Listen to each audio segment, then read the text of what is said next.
Andrew McCART, IFL TV, proudly sponsored by Everlast, and I've got to say I'm delighted to be joined by Luiz Faye. Luiz, before we start on what was happening today and stuff like that, could you just let everyone know your role inside boxing, because you're an adaptive boxer? For people that might not know what that is, can you just explain everything? Yeah, so I'm an adaptive boxer, but I specialise in wheelchair boxing. But we cover all forms of inclusion boxing, so whether it be neurodiverse, but basically just trying to make boxing more inclusive as a whole. Well, we're here today, the Driving Force crew was here with Judy Murray because they've got a show which is bringing young girls into the sport. They interview and discuss the livelihoods of women boxing. Katie Taylor and Natasha Jonas. For me, as a boxing guy, they're the two that I know of. So how is it important for you as a woman to see young girls coming into the sport? And we've seen everybody, the young girls here today, hitting the pads and doing the bag work and stuff like that. But how is it important for you to see young girls into the sport of boxing? It's incredibly important, and it's inspiring, and it's encouraging for me. It means to me that we're starting to make a change. We're starting to see this movement, this sea change, this shift. And the girls that came today were they inspired me, and then to see them in the ring, they are going to be some real special people to watch out for in the future. Well, talking about inspiration, you spoke a little bit there in front of the young girls there. There was a lot of young boys there as well, but you spoke there and you said that the difficulty for a young girl to enter a boxing gym is that, but you've also got the added that you're disabled as well, and you mentioned that, saying that you had that extra difficulty to enter that boxing ring. Can you just break that down for me, your feelings of that story again, when you seen the bag in the corner and stuff like that, and you thought, you know what, I want to hit that? Can you just explain that story, just go through that story again? Yeah, absolutely. So it was post-surgery. I'd been a police officer prior to that. I'd started to learn that actually that wasn't going to be the future, and that I was going to be medically retired, and I really felt sorry for myself. So I got myself back in the gym and got a personal trainer, and literally just looked at the boxing bag in the corner of the room, and I just went, I would have loved to have given that a try. And as simple as that, he just turned around and said, why don't you do it in your chair? Like it was the most obvious route. And I said, I don't know. And that day, we got the chairs out, I put the gloves on. The next day, I bought my own gloves because the ones in the bin stunk. But yeah, no, that's an old school boxing gym for you. That's an old school gym. Yeah. And I was hooked. But the challenge then was to find a boxing gym. And at the time, I was based in Barnsley. And so I rang all sorts of different boxing gyms around the area, explained what I was trying to do, and it was very polite, sorry, no, it's not something we can help you with, until I found Town End Boxing Academy, which unfortunately is no longer a victim of COVID, but they said, come down. This sounds great, we'd love to become inclusive. And I was really lucky that I found a coach who wanted to break this sport down, could see that it wasn't a case of taking traditional boxing and sitting it down. This isn't a one-size-fits-all. And even once you've sat it down, to get the same goal, you will have to find a different way of doing things depending on your disability. And it was the first place that I started to feel included. But we talk about the challenges of being a woman going into a boxing gym, and we discussed that, like you say, with the Driving Force. So on top of those pressures of, being the only girl in the gym, and all of that sort of thing, the challenge for me was, first of all, getting into the gym, because most of them are upstairs. Then once you kind of you've got yourself in there, I felt that added pressure of feeling like I had to prove myself, showing that I could find that end goal, but find it in a different way to my peers. And for me now, it's about having somebody who looks like me, male or female, but with a disability of some sort, to welcome people into a boxing gym. You know, so that girl who went into the gym 10 years ago and looked around and went, there's no other girls, she will now have somebody in the gym and a female coach. Let's start making that movement now in for disability as well and inclusion. And that's where you come in.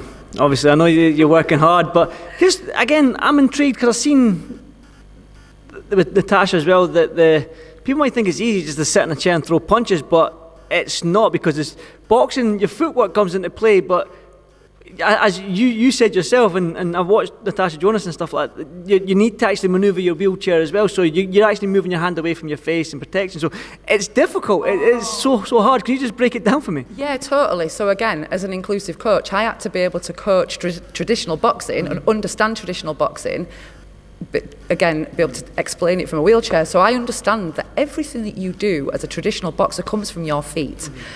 I don't have that luxury, and nor do many of my colleagues. So we've got to try and find that safe drive and momentum and that rotation to create that power into the punch. And so where you would rotate your hip and knee in, for example, and then your body would rotate from there, I'm explaining to somebody to take their opposite shoulder back to the hand that they're going to punch.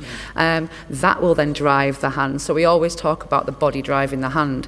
And I also think it's really important to understand that boxing is a mindful sport. If you let your brain and body have that conversation, you will learn so much about your body and you will utilise it to the best of its ability. So even if you don't want to go on and box, the skills that you will learn from boxing or adaptive boxing will be beneficial in any sport that you go on to do. I heard that you're trying to make this an Olympic sport. How difficult is that? Is it just you? Well, who else is behind all this? And do you think by 2028, 2032, whenever the next Olympics comes along, we'll see that? We'll see Olympic boxing, wheelchair boxing, sorry. It's a long road. The first challenge is to get more clubs to become inclusive. So Chronic Warrior UK, which is the non-profit organisation that I run, we work alongside Great Britain Disability Boxing, which is a school of excellence that help England boxing and Welsh amateur boxing start to develop that pathway into inclusive boxing and competitive. And then from there, once we've made this a nice, safe, regulated sport, we then go on to try and get it to the Paralympics. I would love to see it there in 2028. Well, fingers crossed. I seen you got a WBC badge there on your jumper. What's that? So I was really, really lucky and had an amazing opportunity. I was actually part of the duo that launched the World Boxing Council's Safer Adaptive Boxing programme back in 2019. So I was a former World Boxing Council ambassador and their first female adaptive coach. Well, there you go. I just saw the WBC badge, something I didn't know. I'm glad you're wearing it because I wouldn't have asked that question. So I do want to talk about like Natasha Jonas and Kate Taylor, because you mentioned young girls coming through that door. There were 6 girls in here today, but for Natasha and maybe Kate Taylor, they were probably the only girl. They were the first girl to walk into that gym all by themselves. Natasha said that's what she'd done, and she was always picked last. It wasn't until Liam Smith said to her, "I'll be your partner when it comes to the drills." What inspiration do you draw from these females? Because like maybe even 10 years ago, women's professional boxing was unheard of, but now it's on fire. 2021 last year, there was nearly every fight was a fight of the night contender.